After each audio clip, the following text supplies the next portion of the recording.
আলিপুরদুয়ার ১ নম্বর ব্লকের শালকুমারহাটে উৎকর্ষ বাংলা প্রকল্পের সেলাই প্রশিক্ষণকে কেন্দ্র করে কয়েক লক্ষ টাকার প্রতারণার অভিযোগে তীব্র চাঞ্চল্য ছড়িয়েছে। অভিযোগ, প্রশিক্ষণ শেষে কাজ দেওয়ার ভুয়ো রেকর্ড দেখিয়ে ১২০ জন মহিলার ব্যাংক অ্যাকাউন্ট থেকে প্রায় ২৫ লক্ষ টাকা হাতিয়ে নিয়েছেন প্রশিক্ষক দিলীপ বর্মন।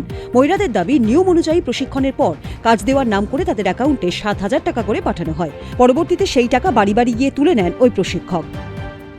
কোর্সটা কমপ্লিট হওয়ার পর তারপরে আমাদের অ্যাকাউন্টে 3 মাসে পুরো ৭,০০০ টাকা করে ঢুকাই দিছে আর কি।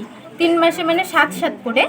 তো ওই টাকাটা কাজ দেখানোর জন্য, তো ওই টাকাটা ঢোকানোর পর আর কি নিয়ে নেওয়া হয়েছে আমাদের কাছ থেকে। হ্যাঁ, ব্যাংকের একজন লোককে নিয়ে গিয়ে আমাদের বাড়ি গিয়ে টাকাটা তুলে নিয়ে নেওয়া হয়েছে আর কি। সেখানে কি তোমার ফিঙ্গারপ্রিন্ট বা সই কি করেছো? ফিঙ্গারপ্রিন্ট দিয়ে মেশিনে।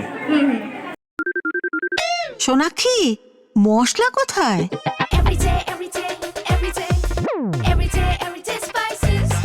এভরিডে মশলা, দেশের স্বাদ। তখন কোনো প্রোটেস্ট করনি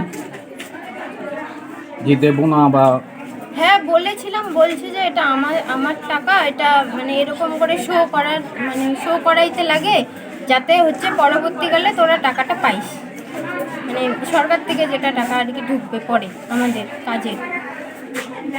তারপরে কি জানলে সেটা? তারপরে জানলাম যে ওটা নাকি ওর করাটা ঠিক না, আর ওটা তো আমাদের পার্সোনালি ব্যাংক অ্যাকাউন্ট, তো ওই টাকাটা ঢুকাই দিয়ে আবার নিয়ে নেওয়া এটা তো আইন না।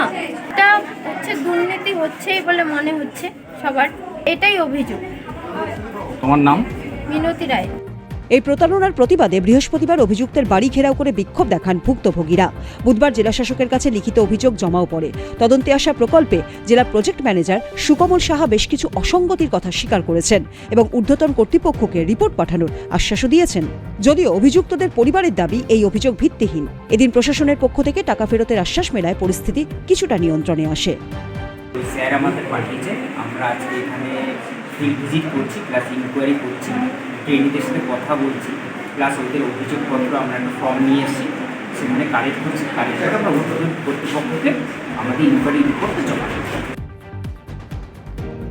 ফালাকাটা থেকে সুভাষ বর্মনের রিপোর্ট, উত্তরবঙ্গ সংবাদ।